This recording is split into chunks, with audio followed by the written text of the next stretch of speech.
allowance. So by the time they come, and you know, we are in Nigeria, maybe out of the amount 10 naira that is being promised this athlete, the official that will bring such athlete will have a deduction from it. Because of the desperate situation, some of these sport administrators, the politicians, will concur for them to go and bring athletes. In fact, in years past, some people go outside the country for the National Sports Festival to go and hire Nigerian athletes that are based abroad to come and participate for their states. Wow. That's how much some of these states administrators go. So, you talking about favoritism and all sorts, it is not out of place. But this is how it happened. That is what I've analyzed to you. Wow. I thank you that you've analyzed it. But look, there's got to be a way of stopping these things, you know, because look, I'm just trying to, obviously, we lost the first hour to technical problems. So I'm trying to ensure that we know whatever we can compress into this 1 hour so that we don't go past our time. Now, you've analyzed, you've given us the root cause of the problem. Now, how do we, because it beggars belief when you consider that as a junior player, for example, someone like Iwobi had represented England at junior level.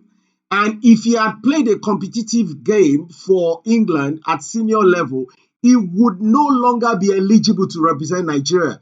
So at the point when it came to making a decision, obviously, his uncle JJ Okocha and his family stepped in to talk to him, and he chose Nigeria over England. He probably wouldn't even get picked in England. If he had gotten picked, he would no longer be picked because there's so much competition. Now, the question there is, why would an athlete be able to represent State A this year, Bauchi State, for example, this year, and the next National Sports Festival still be able to represent Cross River State, and then next thing is able to represent Oyo State again? There's something really, really wrong somewhere. And if it is called National Sports Festival, the fact of the matter is this: why would you be bringing athletes from abroad? Because my understanding of the National Sports Festival is for local athletes to be able to select them, to be able to get new, for new people to break in, to break through, So for me, I am actually seeing more complicity from the powers that be, those who are supposed to to actually take care of the governance of the sport. And they know, because it doesn't look like someone is in charge when you say this thing. Hello? Yeah, we can hear you. Go on. All you've spoken about is just simple. The solution is simple.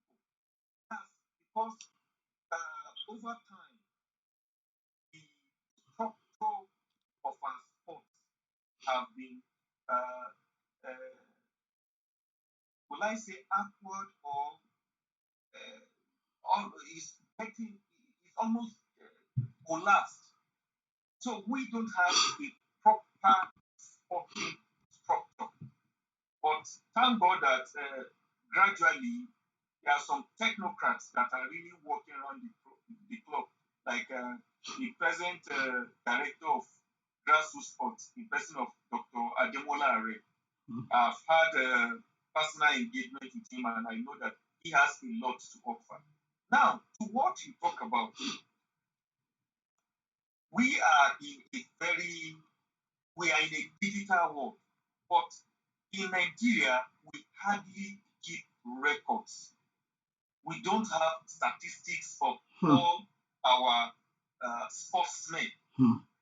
So, with that, if you don't have a way of keeping adequate record, there is no way you will be able to separate A from B.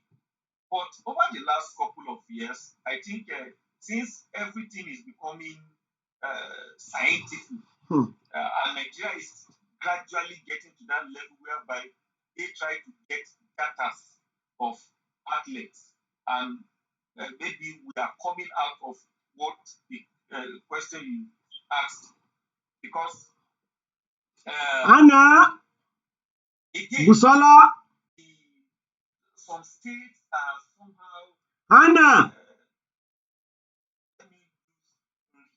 let me spot-wise and level of exposure. Like till now, in some states, because of issue of religion, some female uh, potential female athletes are not allowed to participate in sports. So, meaning that such states will be, just as the language I am trying to be very, very sure with my language so that it will not be picked. But, you know, the, the, the, the backwardness of some states is owing to the exposure. Some of their athletes are not exposed. And again, Did you hear we me have calling you? problem with sports facilities. Why didn't you wait for Grandma to finish warming up before So you went upstairs? that's on its own. Yeah, but Grandma was You still in know, the kitchen trying to sort out her food then. when athletes are not I already told you there that is no way her to be eyes are able bad, to use it so she on needs help a at times. larger scale. So Next time, you make that sure that now you just stay. You just another there 5 is minutes always before going this upstairs. quick fix that people Did would you hear not me? begin to look into. And by the time they want to do quick fix, everybody talks to those that are in charge that no, these are what you have, and you have to accept it with us, except you don't want our state to participate. And because some of the administrators too, their hands are tied. When you go to a state and you are being rejected, and some other states, maybe innocently, and now innocently admit you. For example, when I was a copper, I served with a particular athlete who went to the state and the state rejected them. When they came back to the state where we served and they competed, actually, they were able to qualify from the new states now. But previously, they have represented their own states. And because they were now serving, they are not present in the state, they told them that they finished their screening. Wow. So they can't participate. Wow. But they coming to the state where we are now doing our youth service now. They went compete with them and they were able to qualify from that new state. Wow. So if that is the spirit, I believe it should be encouraged. Because they were not able to meet their own states and defeat their colleagues that qualify from their state, and they defeated them. Wow, that's good. It was table tennis. Wow, that's good. That's good. I love that. That's a bit of good news there. And even when one of the most fascinating stories for me was Francis Obikwelu. When he talked about some of the things he suffered, in Nigeria, having represented Nigeria, it's some of them were really, really shocking. It's all good. It's all good and okay for us to, every time sports administrators talk about Francis Obikwelu, they talk about him as if he was just someone who abandoned his country. But when an athlete is injured and the country does not have, yeah, yeah, yeah, yeah. And when you listen to stories from some of these athletes, they get injured. Nigeria has no proper insurance policies in place for them. At times, government releases funds for their rehabilitation.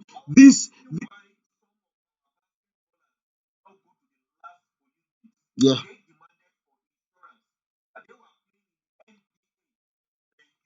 Yes.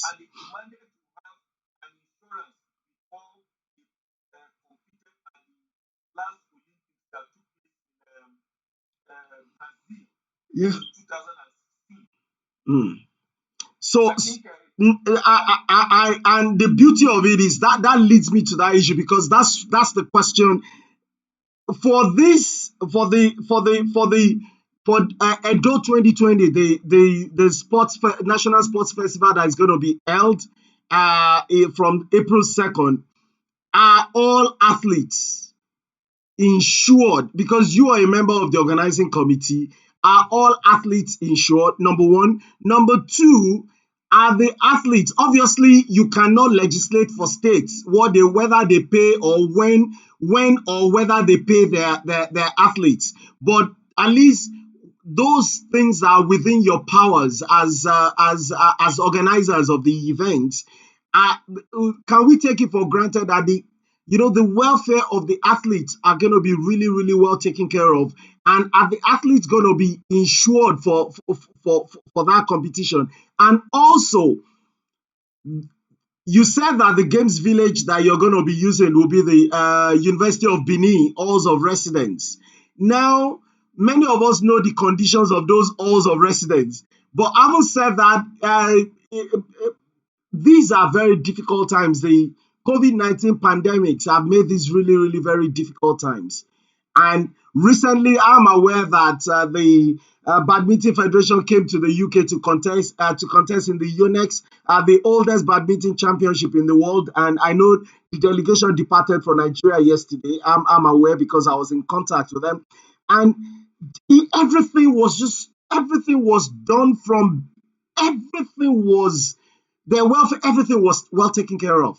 And in terms of the testing, everything, they were in a bubble to ensure that COVID-19 did not in any way, sneak into the camp. Are all these things taken care of in terms of all these athletes? Because we don't want our athletes going to Benin City for these games and some of them contracting COVID-19 and, God forbid, losing their lives or anything. Thank you for that. And it's an opportunity to enlighten us. Yeah. Like the last preparation we had before now, talking about COVID-19, let me answer the question one after the other. Another good news is that before now, I talk about data and statistics, but I can authoritatively tell you now that data and statistics of athletes coming for Edu 2020 have been taken. Hmm. 8,000 athletes will be coming to Edu. The reduction was because of COVID-19 issue. A lot of events have been cut short, and some of them have been, there are games that are supposed to be elimination, and maybe the last four come to participate in the games, but a lot of things have been cut off, and if it had been in normal situation, we would have been expecting between 15 to 20,000 Wow. athletes. Okay. But now we're having just 8,000 athletes, meaning that a lot of work has been done in the screening. I'm sorry I'm having to interrupt you, JJ. Please don't forget your line of thought. But it's just very important that I push in this question. You said the numbers were cut from about 15,000 to 8,000, which is you would have about 15,000. Oh, okay. So now it's now 8,000 for because of this COVID-19. Okay.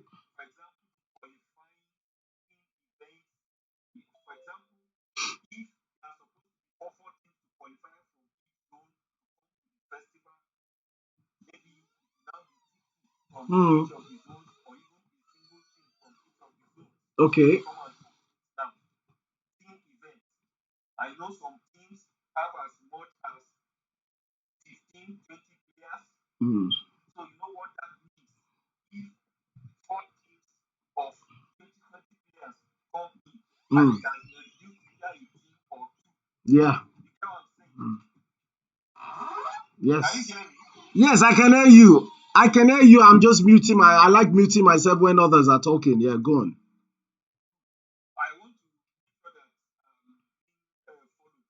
So that has the COVID-19 has occasioned reduction in number. You understand?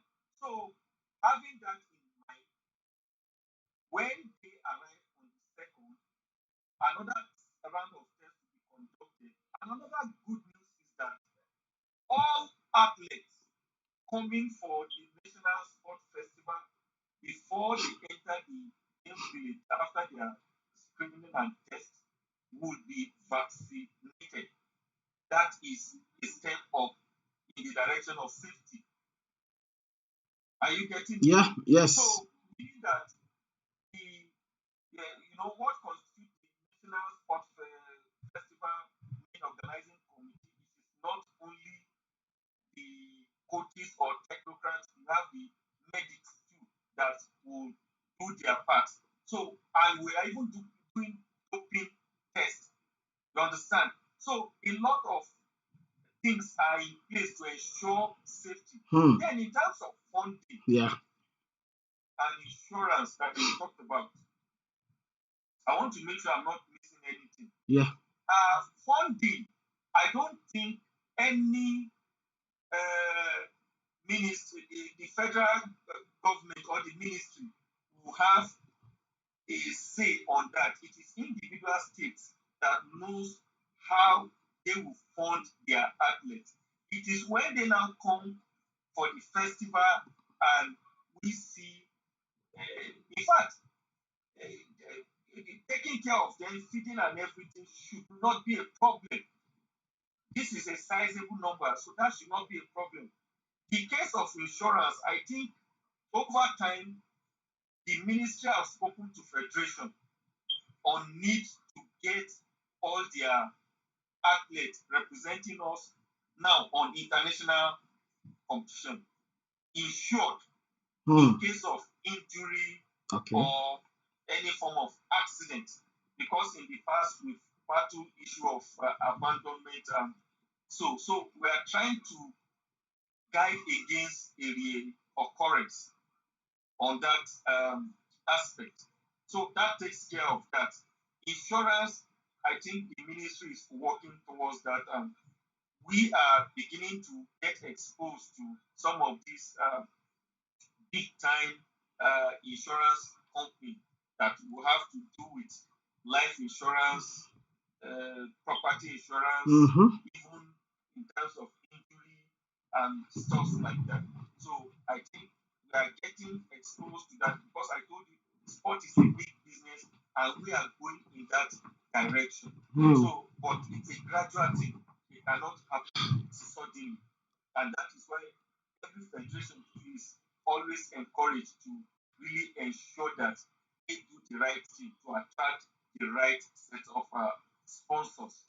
So the festival is going ahead and high level of hygiene and the medical workers will be on ground to really ensure that every safety protocol and procedure is being duly followed.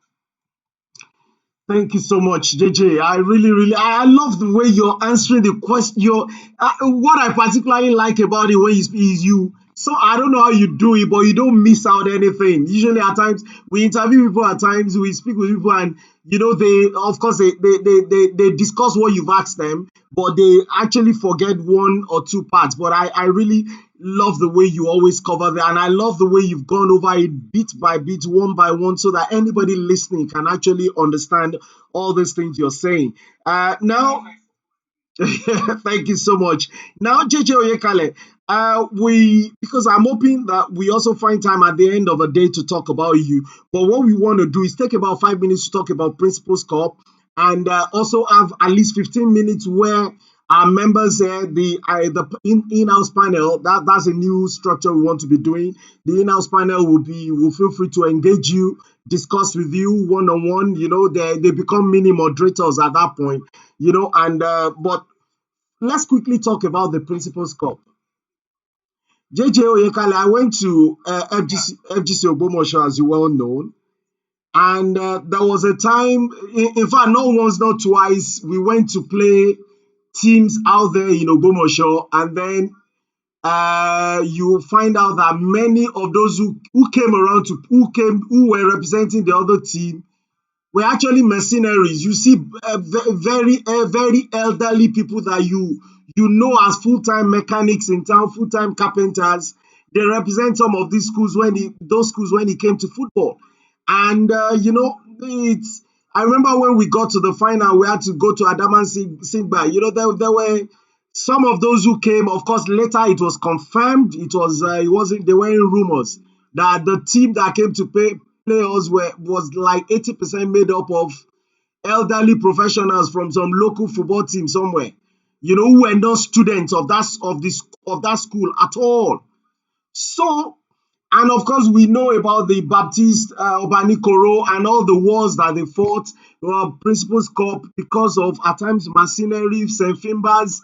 But look, whether we like it or not, some of the best footballers have come out of Nigeria came through these things. And we know quite a lot of all these guys from Ibadan, Methodist High School, Ibadan, Bella Momo, and quite a lot of all those guys. So how do we guard against this the resources? First of all, let us congratulate the Minister of Sports, Mr. Sunday Dare. Thank you so much for doing what.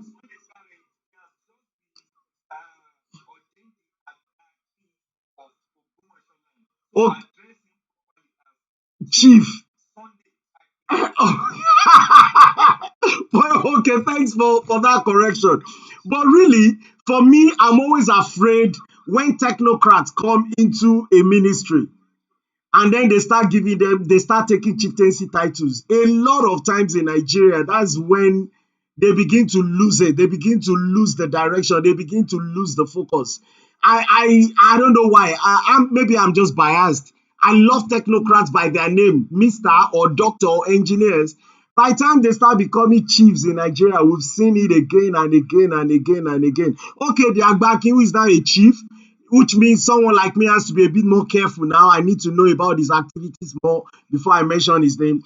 I think he has done really well in this area, seriously speaking now. What many of his predecessors could not really get done is doing it again. And for me, it's not just about getting new talents. It's just about the happiness from these students in these schools who know that there's something to look forward to after school. There's something to train towards.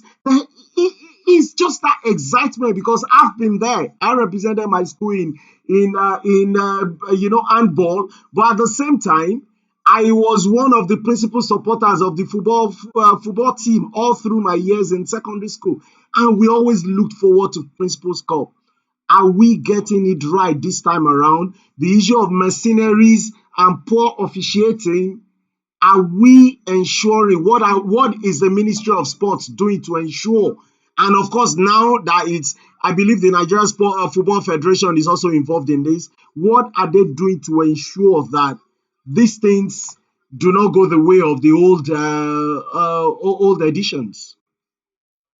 Let me just try to capture all you say so that, as you said, I won't miss out anything. Now, the National Principal School was reversed from the old order, and now the new National Principal School now is working in collaboration with the National School Sports Federation of Nigeria, Youth Fund, that's NSSF, Youth Fund, Ministry of Sports, Ministry of Education,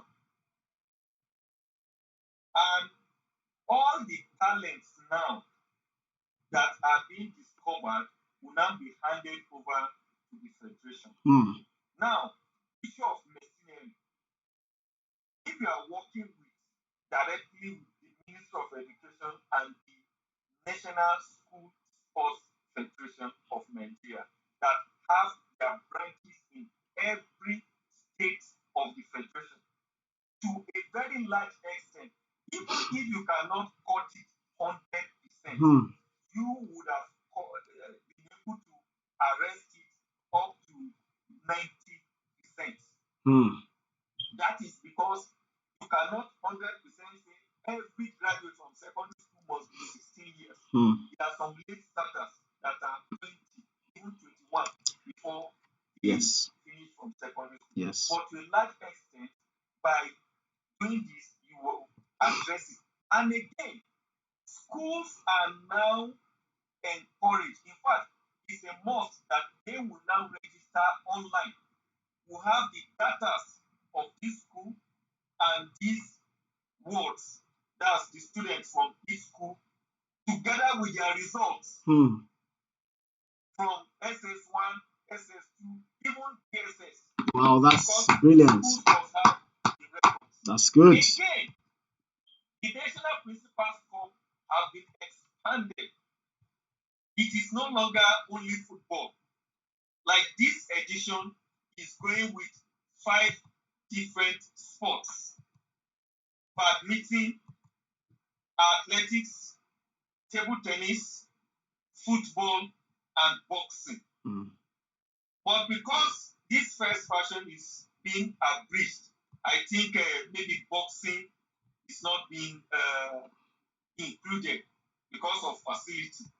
But every other one is being, in fact, as we are talking now, we are at the stage of the zonal elimination Hmm. because the state finals took place some couple of, I think, a fortnight ago. Okay. We had the state finals, and after the state finals, you have Yeah. the zonal elimination, Okay. which started on Thursday Okay. and will be rounding up today, tomorrow.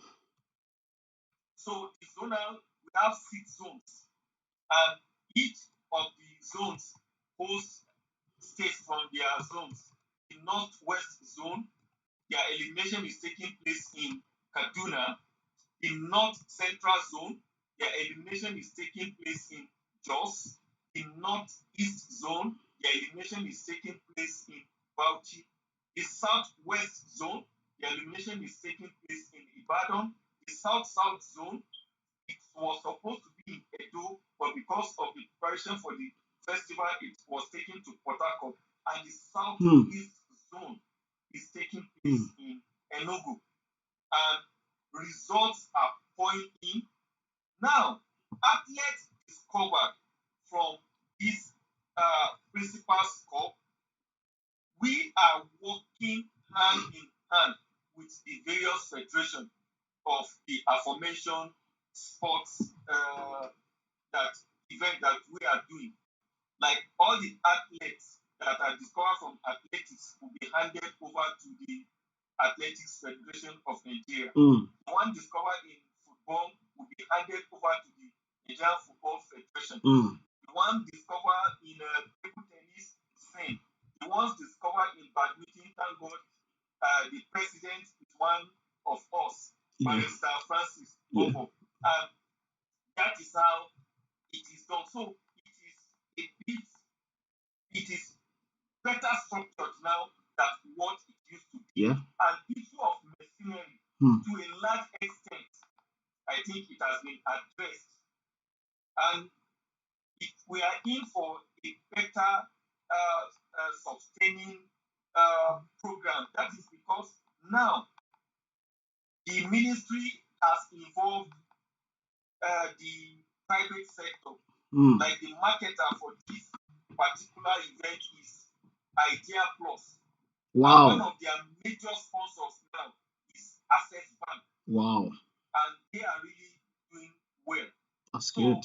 it is attracting sponsors, it is attracting a lot of even media publicity, Hmm. the Principals Cup. So I think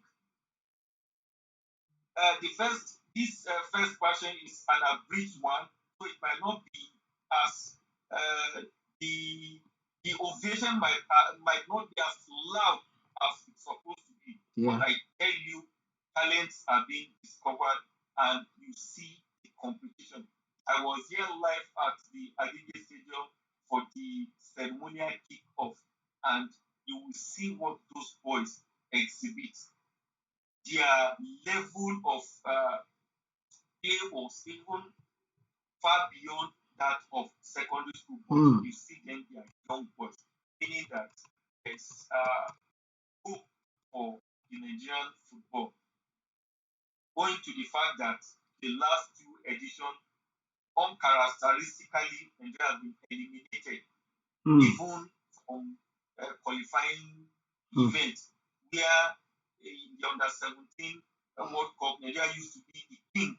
Mm. As a matter of fact, we are five-time champion, Mm. above teams like Brazil, Argentina, Mm. and world powers in football. Mm. But unfortunately, the last 4 years Mm. have not been easy for us. So we are in a time of revival. Mm. And the best way to go is to go to the grassroots. And the grassroots, when you get talent raw, then you will be able to develop along their potential and realize their potentials too. Because coaches are being engaged, PhD teachers are there in schools to nurture them and hand them over to coaches that will take over from there.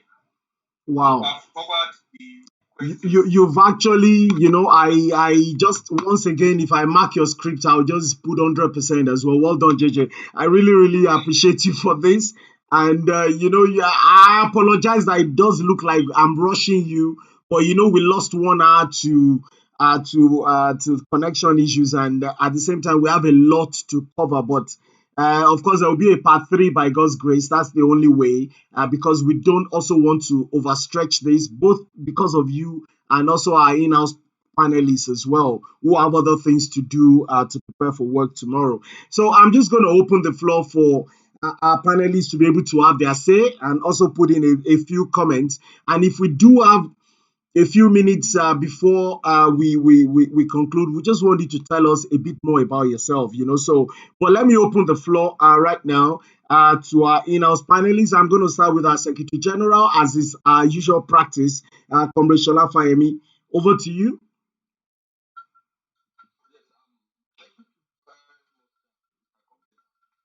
I want to also sincerely appreciate Mr. JJ for the direction he has started for us, and to a large extent, he has tried as much as possible to kindle our hope in sport festival in Nigeria, most importantly on the need to harvest young talent.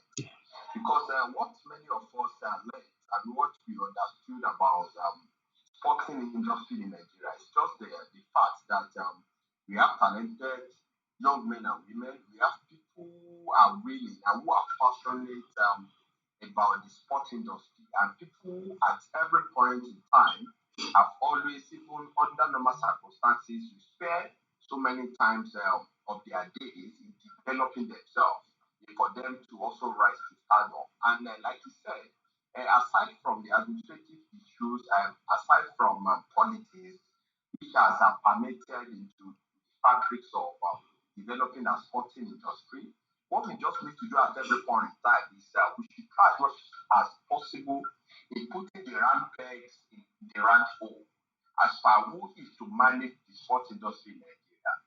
Because in a situation where somebody who doesn't understand the industry, or somebody who don't have the research knowledge, or who is not passionate, or who is not purpose driven about developing the sports industry, is put at the end of the year. Let's always be cutting from that kind of personality. What we need to do is to agitate at every point in time for the government to get it right. Sports industry is enough and in promoting the image of Nigeria across the shores of Africa, because we have people who ordinarily, because of the system or because of interest system and the country in a local system, if many of them travel abroad, they automatically become stars. They automatically be celebrated, in other Western world. And these kind of people, if given enough opportunity to exhibit their potential in a local sphere, I'm sure many of these guys will be doing us proud. So what we just need to do is to look in depth to see how to address the issue that be militating against manifestation of our young talent in Nigeria. And invariably, I want to give kudos to this current principal corps that is going to be organized. Because over time, many of us, those days, we're always eager to join our colleagues, even if many of us are not sports inclined. We always want to be there to cheer them up, to appreciate them while they are exhibiting their talent in principal corps. Because we always see that venue as a place to harvest young talent, because at that avenue, we always see them the way they are. People exhibit their talent from crazy. And this has always been an opportunity for us to harvest products, to harvest people who are going to make us proud as a nation and who are going to make our continent proud. So invariably, I want to sincerely appreciate TJ and JJ for how far he has been able to handle our work this year. And we hope that we get a better sports industry in Nigeria. We hope that our sports industry is going to be positioned to a place of pride and for everyone to be proud of. Thank you and God bless you. Amen. Thank you so much. Well done. JJ, just take note of anything that is worth that you might want to respond to in what Secretary General just said. So let me also be able to give room to some others. I know there's Comrade Dennis there. There is Kenny Okunuga and Estelle. But now let's go to Kenny Okunuga. Kenny, let's have your say on this. If there's anything, question or comment or position.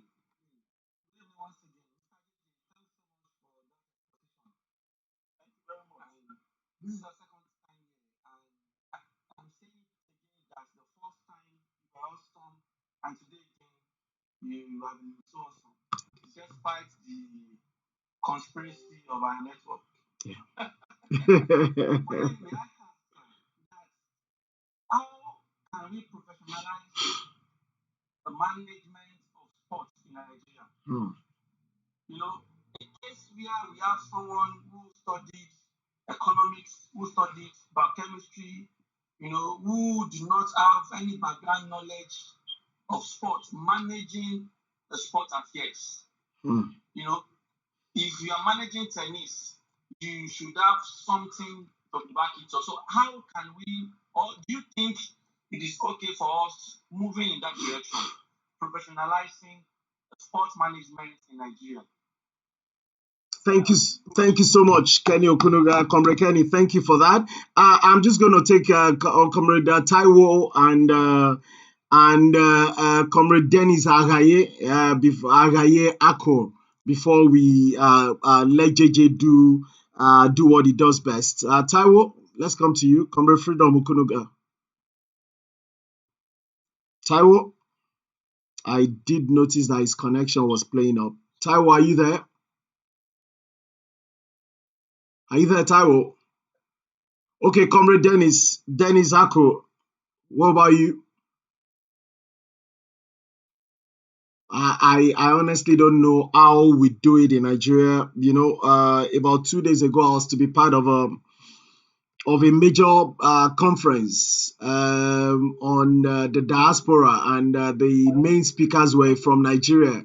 And then we just could not get going for a long time because the network was playing up. And I was like, if you people are you're actually inside a governor's office, and you're doing this Zoom call from the governor's office, and network is bad there, what hope is there for the common man in Nigeria to have a basic meeting that is very, very easy, So, Taiwo, over to you anyway.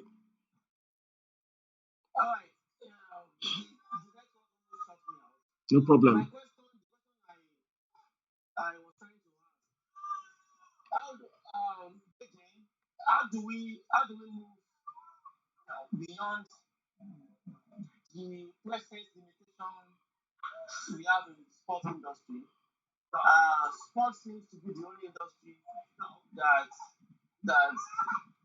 has a high capacity of uniting everyone, regardless of whether you are a Christian or you are a Muslim or you are a traditionalist. It unites everyone.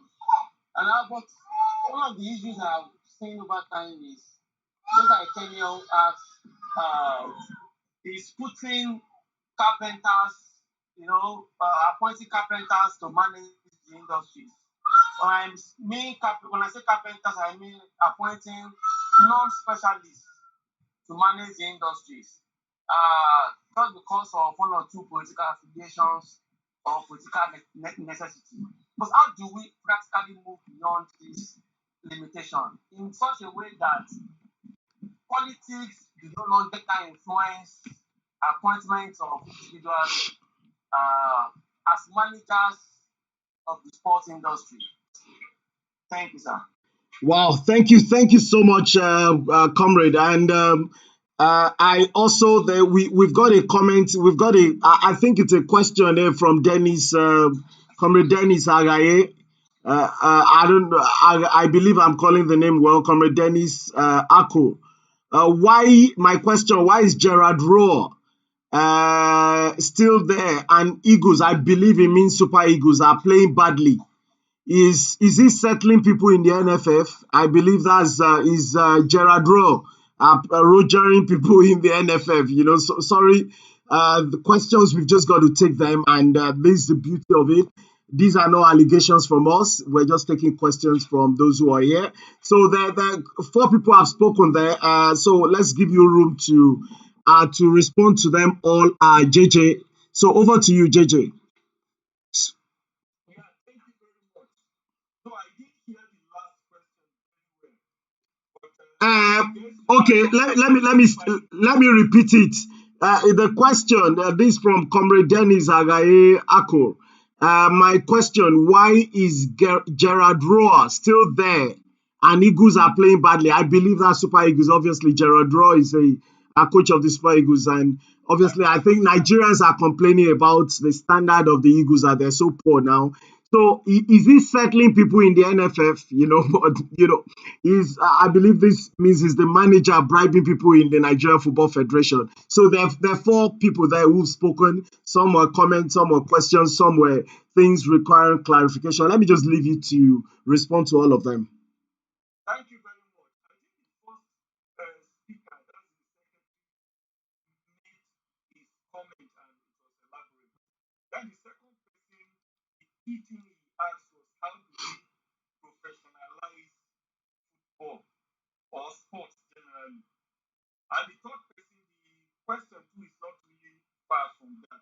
If I will get in very well, talking about how do we move on from where we are. And the last one is Genetro. So let me pick from the second one. Hope you can hear me. Yes, we can.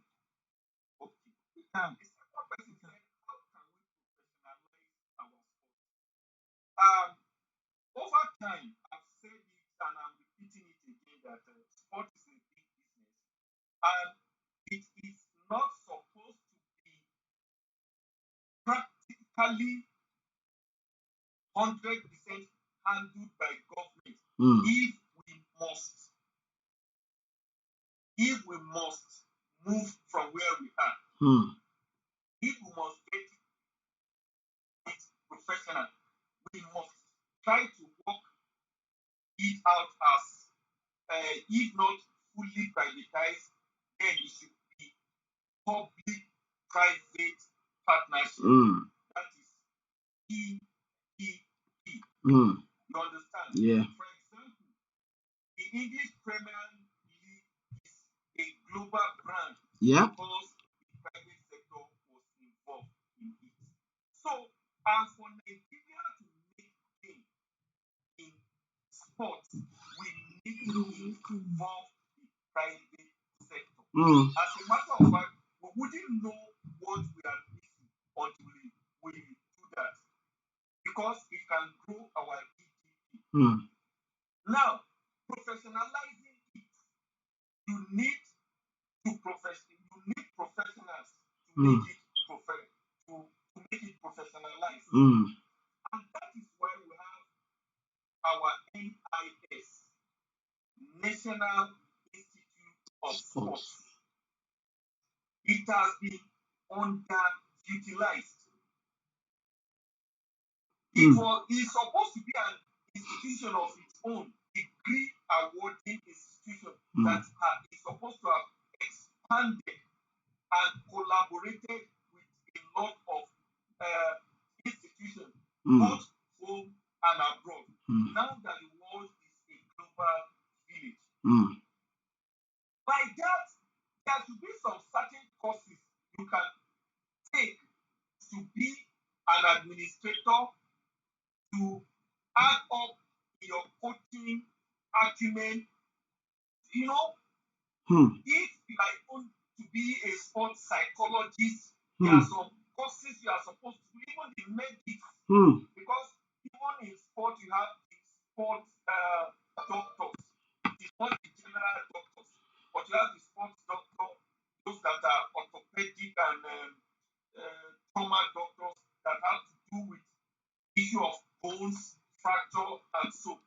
So it's a real big industry. So for you to professionalize it, you need to involve the private sector. The government will not hands off 100%, but they need to really involve the private sector and supervise it so that it will not be a kind of corruption as some of our privatized companies have been. But if it is well privatized, then we make it. Till now, we are not making it in our sport. Jamaica, just because of their sprint, they have been able to transform their GDP economy. Brazil today, because of football with Argentina, they have been able to grow their GDP. As you depended on oil, Brazil depended on football, then palm oil too. So also Jamaica depend on their athletes, production of their athletes.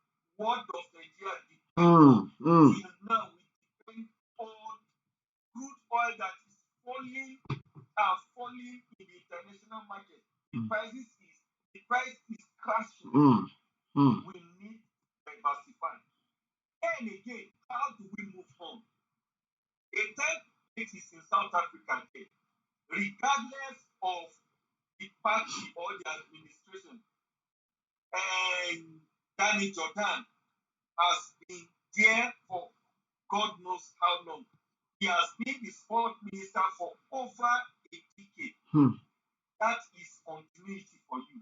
And if I may shock you, in 1990, a young Danny Jordan was in Lagos because the NFA, the headquarters was then in Lagos, Okulam Drive, in Lagos, there in Surulere. They came to study how Nigerian football and the league was being run. I mean, the same South Africa, excuse me, the same South Africa you are seeing their league now being very television friendly. They came to take a template in Nigeria and went to maybe one or two other countries to have their research. But today, in terms of merchandising, marketing, and money making, they are far ahead of us. So that is because they bring in the business angle into it. The new CAF president now is a businessman, and he has worked his way from Memorial Sundown, a club he has bred and nurtured, and the club is really being run like a business entity. And you see the club is making profit. This is one of the richest man in South Africa. A man who can look that we can see a replica of Dangote in Nigeria. So I think the government itself needs to play a part. Bring in these businessmen. Invest in this. Again, you have a lot of foreign investors in Nigeria, from oil and gas to telecommunication to construction and a whole lot of others. How do our government hold them responsible to invest back in sports that in turn impact on the lives of the youth in Nigeria? Most of these youth carrying gun in the name of kidnapping, Boko Haram, banditry, and co. Might have been on our football field, on athletic track, doing some other things if their talent had been harnessed earlier.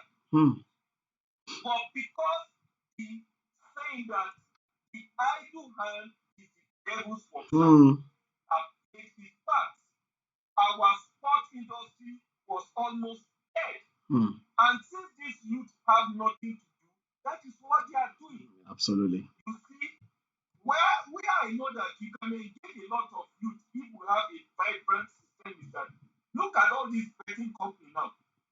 When they declare what they make in this betting industry, you will be amazed. So if this can be translated to investment in sports, whereby you can bring in the youth on board, I tell you, the result will be massive. Wow. For this company. And I think the last person, what does it talk about again? It's in the questions. That's quite okay. I'll just read it to you again. Let me scroll. Yeah. So the question is Gerard Rowe, that Gerard Rowe still there, and Eagles are playing badly. And is he settling people, as in is he bribing people in the Nigeria Football Federation? Obviously, this cause the yeah. This man is under contract. And the last time we tried to push for this same question you are asking, we realized that because of sacking this man, I wouldn't know how they went into such a contract. Because of sacking this man, it's really a fortune. It's really a fortune because it has been embedded in his contract. And that is the reason why we need to do everything professionally.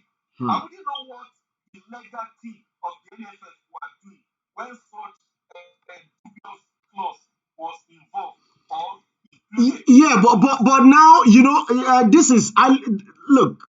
This is not a question that this is a personal question from someone here. But look, that goes into the heart of the matter. People did allege that Bonfrey Joe, in fact, Bonfrey Joe actually alleged that, something was written into his contract, that an excess was written into his contract in such a way that that excess will go every month to some people in the then NFA that he was not even aware of. Bonfrey Joe made that allegation. So why would a nation, that a nation where our chief justices, where many of our judges have gone to other countries, they've actually been seconded to other countries like Gambia, Sierra Leone, and Co to be their chief justices. And we've got some of the best lawyers, some of the best solicitors in Nigeria. And yet, we cannot undo a simple contract. So that is where that complicity comes in. Could the contract have been intentionally written in that way? Because for me, if the coach we're trying to hire was Jurgen Klopp, for example, or let's say Pep Guardiola or Antonio Conte, coaches that are really, really well known and well respected, then you know that they want to write some very good security into their contract in such a way that you cannot terminate their contract. But even when you terminate it, you have to really, really pay them an amount that really enables them to live well for a while before they get another job. But Gerard Rowe, who was he before he came? I'm sorry, who was he before he came? Why would he have a contract that is so difficult to terminate because of the costs of terminating that contract? That is a question people are asking. That's why people hold our sporting federations with huge suspicion, because people see them as cesspits of corruption. And I simply don't even know, how do we justify it? I think I sympathize with you and I understand your On personal note too, I have tried to question some things. If I even look way back, all the foreign coaches we have been engaging, let me even put it back, maybe 20, 30 years ago, including West South, including Bofredo. If we want to look, the two world class coaches we have engaged, I don't think they are more than two. And if I even say world class, they are not in grade A. Maybe probably they are in grade B. And that is because you ask, where have they been before Nigeria and after Nigeria? Absolutely. Where are they? And that is why I said two. Betty Hawks, who used to be the World Cup winner with Germany, and also managed big clubs, both in Germany and in France. And after that, he still went to manage some clubs. And the other one is what's his name? Would you want to put Bora in that category? Bora Milutinovic. He still went on to manage many national teams. And even his engagement was very, very suspicious. Very, very on the eve of the World Cup. Sorry. Hurriedly. It's okay.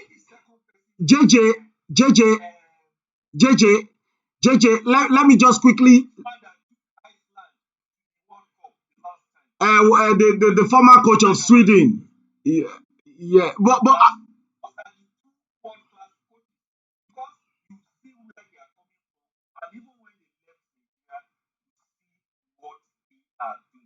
every other coaches are merely businessmen and they are being used for their business venture. Not to take anything away from Benetton, he has tried for Nigeria. And my own opinion personally was after the World Cup in 2018, he was supposed to have been released to go, and we needed a fresh idea.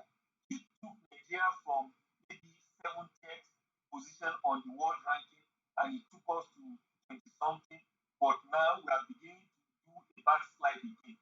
We are in the mid 30s now in the FIFA ranking, meaning that we are taking steps backward.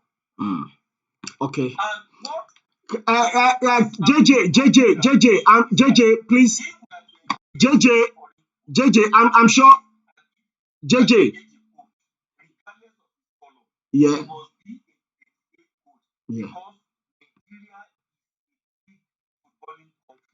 Okay, thank you. Sorry, I wasn't trying to interrupt. It was just because Taiwo Kunuga has been raising his hand, and I'm sure it might be something to do with this topic.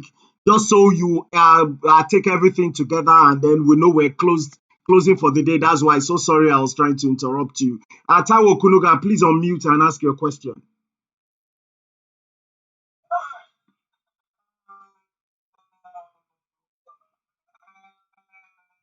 Wow.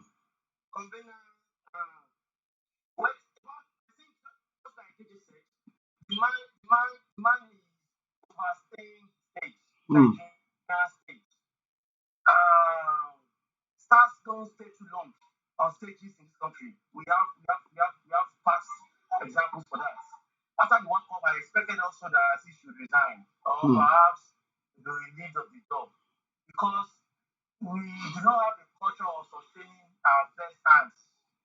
There are local players at different points that were discovered, all to play for this country, and all of a sudden, these footballers just disappear from the stage of footballing. So I concur that I agree that the man should have just been vacated. At the same time, I keep wondering why we continue to think that these foreigners are the best for our system. Someone like JJ, if we have people who are versatile, who are well trained, who understand the nitty-gritty of sports, And the only thing I think the government, even if they are not specialized, they are not too trained in lieu of footballing, I think what the government should do is to develop an institute, a specialized institute where these individuals can be well trained. There are people who can move from mediocrity through training to competence. But when we keep assuming that everyone is a mediocre and the only competent hands can be gotten from either US or UK, then we'll keep getting it wrong. If Denot is fired today, unless who will be our next option? Our next option maybe we may try a Stephen Keshi. I do not mean Stephen Keshi as a personality, but I mean a Nigerian coach. But in the end, the further action will still be, the subsequent action will still be exploring another international person to come and handle the sport for us. So I think there should be an institute. Maybe someone like JJ and ETC should just, put up just like we had in Confab. We had Confab. Maybe there should just be an amalgamation of these sports elites. We should put up a well-drafted position on this and recommend for government for rationalization. Thank you, sir. Thank you so much.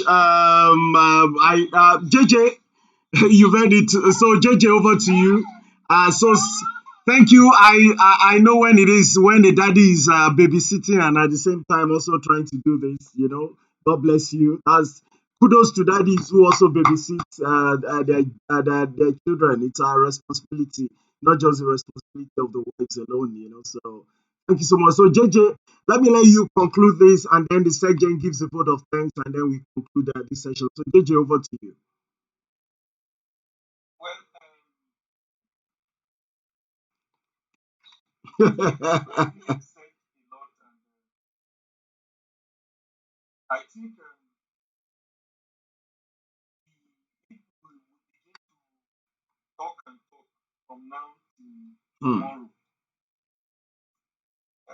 we just pray that we get the ears of our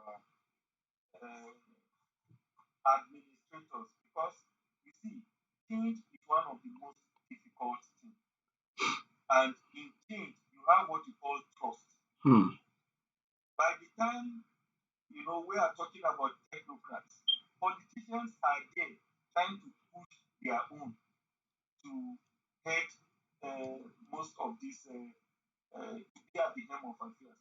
Let me take, for example, I talked about the sporting federations that we have in Nigeria. We have about 42 sporting federations. How many of these federations are held by technocrats? Most use it to compensate their allies and cronies as to remain relevant. Whenever they feel that there is nowhere to push them again, all they just see is just to push them somewhere, and at the expense of that federation. Because when you put a person that is a novice at the helm of affair in a federation, it's just jeopardy. Pure jeopardy. And that is why most of the federations are not active, or there is infighting in some of these federations. In those days, the act looked a bit dictatorial, but I think it's helped, because the ministry is a representative in every federation to ensure that they will be their own man in the federation. But when the last minister came on board, he gave full autonomy, but it was abused. That was why you have infighting in the federation. So it is really a complex answer you are giving me to a complex question. But I think that is the best way I can respond to it. It is really, really complex.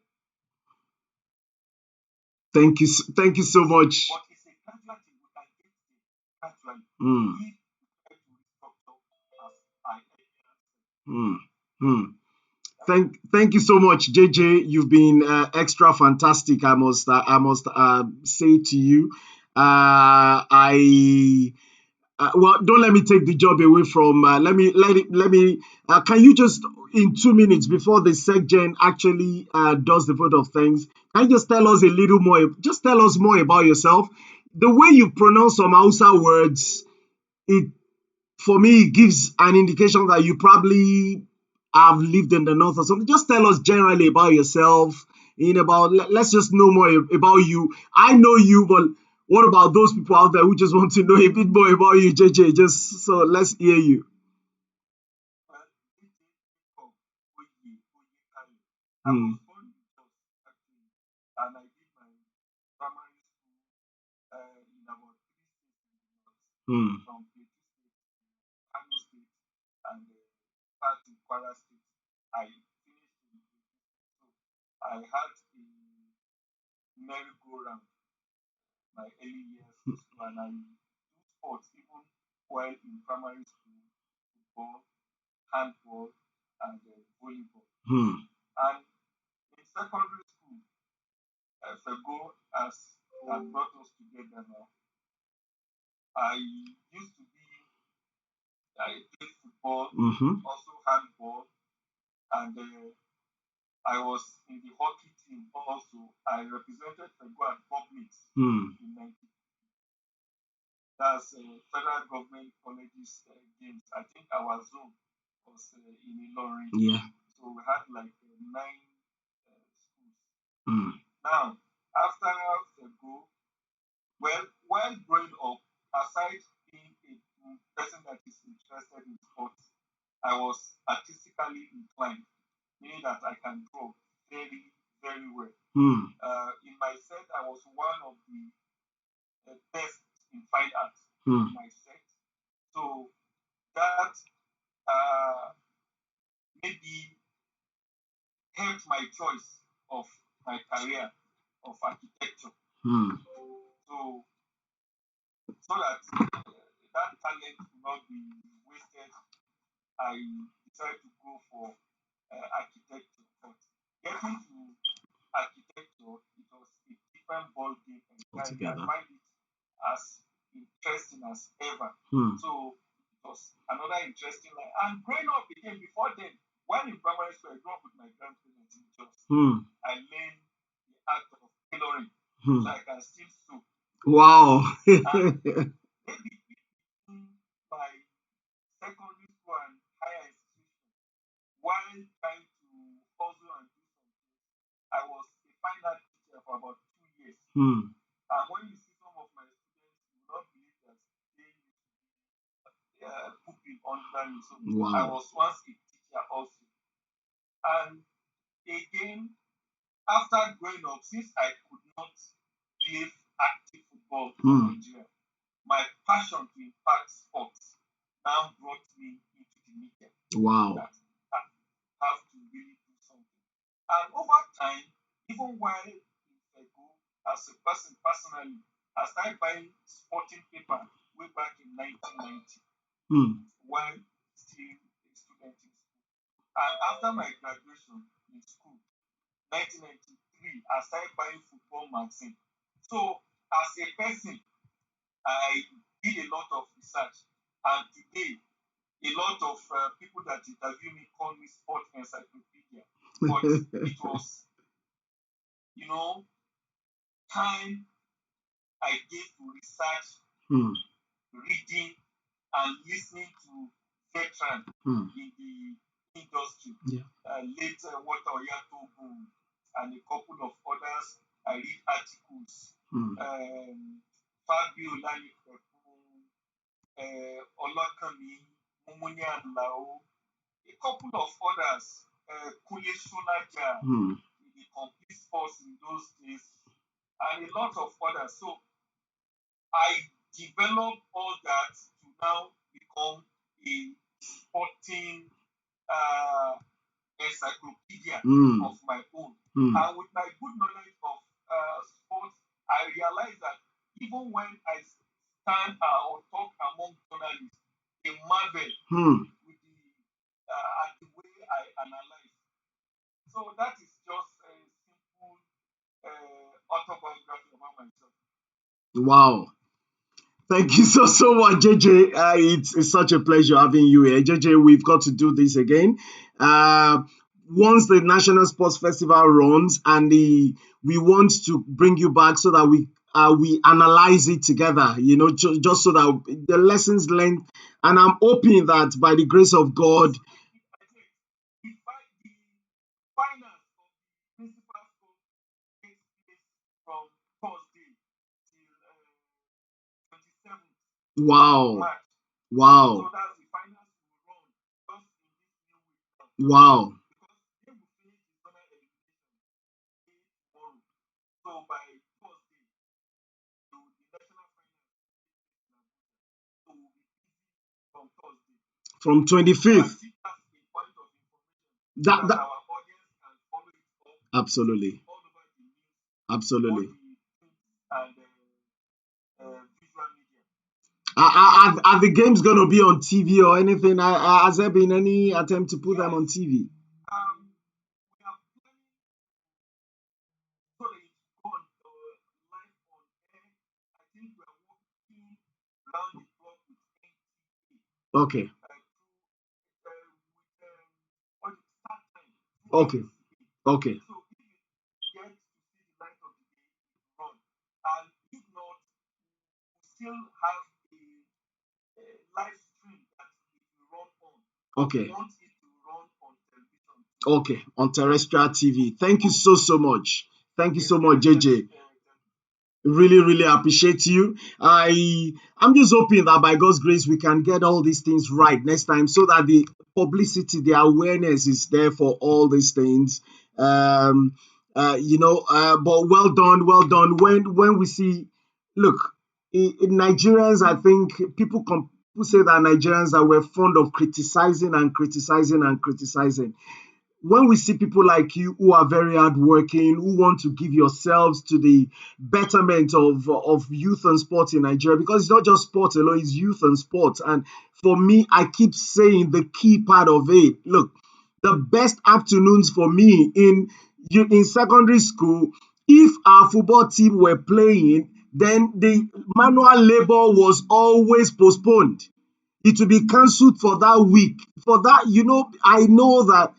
So for us, it was something to look forward to in the evenings. The best times were the times when we had inter-house football competitions, we had inter-house sports and all things. So when the young ones have something they can look forward to and know that at least this, and I'm hoping that the incentives are there for them as well, because I was discussing with someone with a younger one of the younger ones I mentor, and he said to me during the week, he said, bros, that I'm not this was him talking that, look, bros, I'm not encouraged to even want to achieve anything in that Nigeria.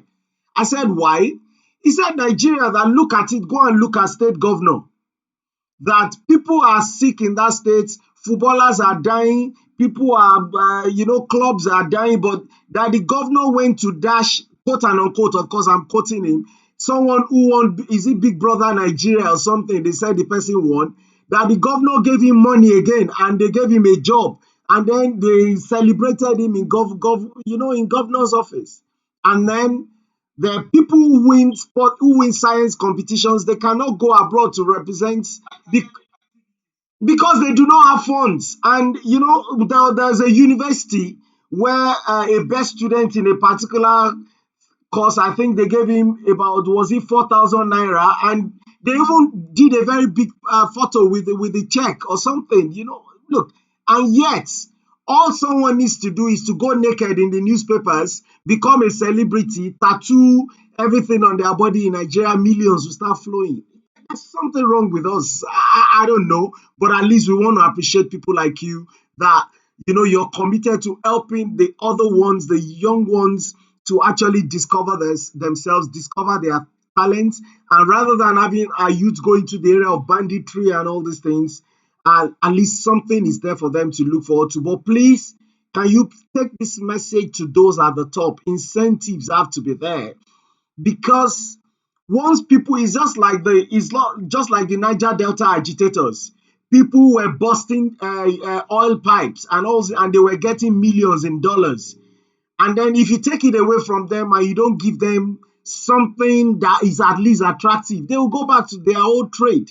So all these youths that are in different kinds of things, once we can get them engaged, there must be good incentives. That if they're winning these competitions, what are the rewards? Are they going to be picked on merit to represent sporting federations at international meets? This is the only way these youths can stay in the sport, and also other ones that are coming behind can be encouraged to go into it, because if there's nothing there really, we'll continue to see pictures and videos of an everyday EFCC arrest 25 yahoo somewhere, because somehow they find it more rewarding than sports, which used to be probably one of the largest employers of labor in Nigeria.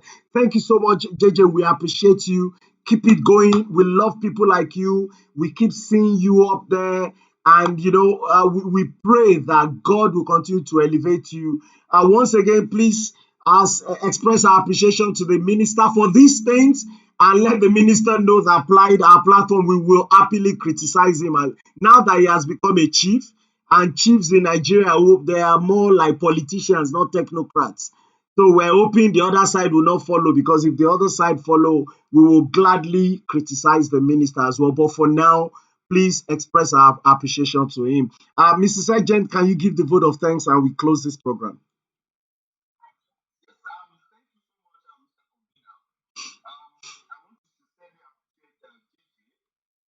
For coming on that session again this evening.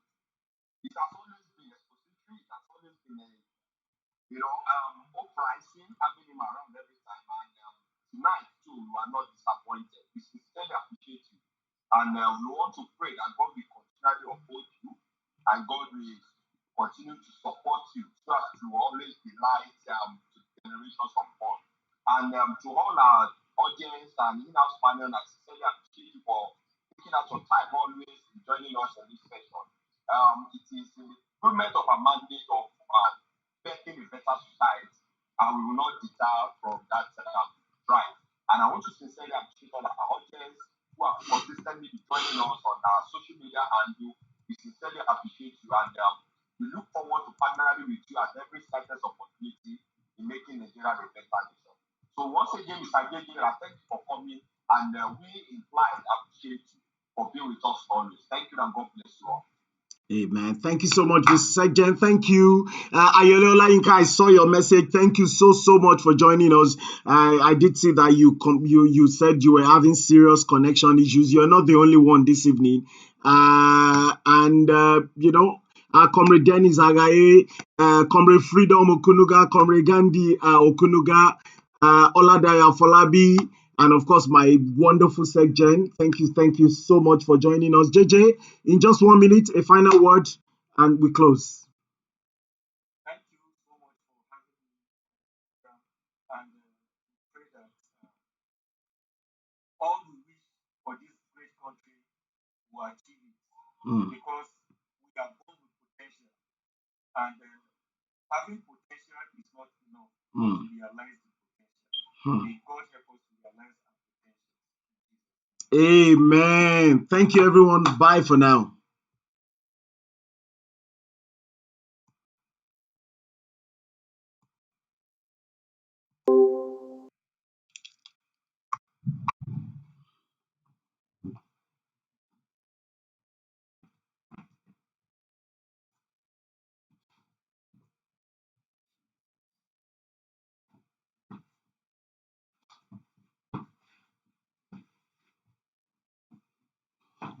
My God, you are good. My God, you are good. My God, you are good. You are good indeed. You are good. My God, you are good. My God, you are good. My God, you are good. You are good indeed. You are good. Jehovah, you are good.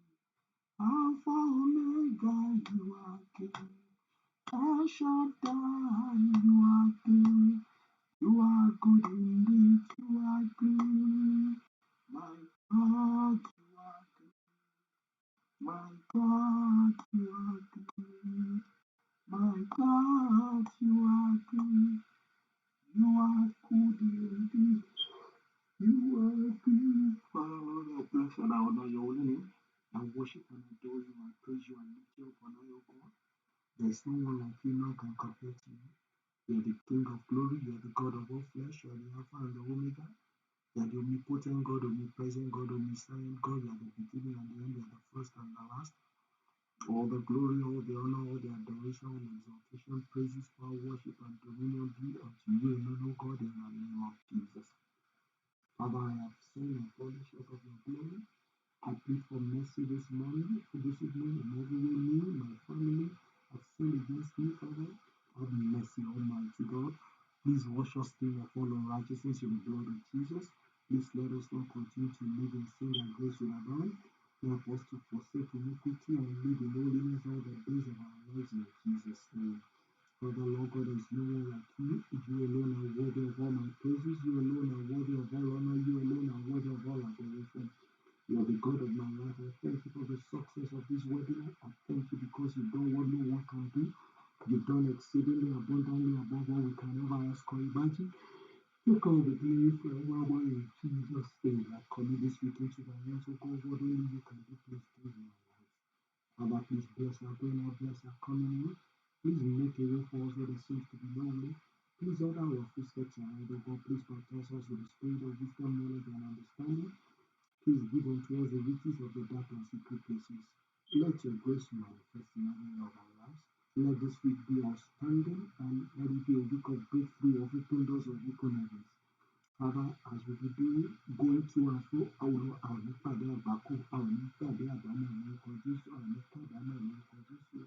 Father, I bless your name.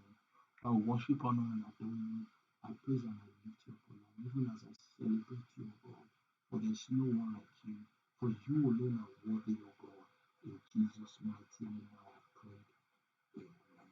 Our Father, who art in heaven, hallowed be thy name. Thy kingdom come. Thy will be done on earth as it is in heaven. Give us this day our daily bread, and forgive us our trespasses as we forgive those who trespass against us.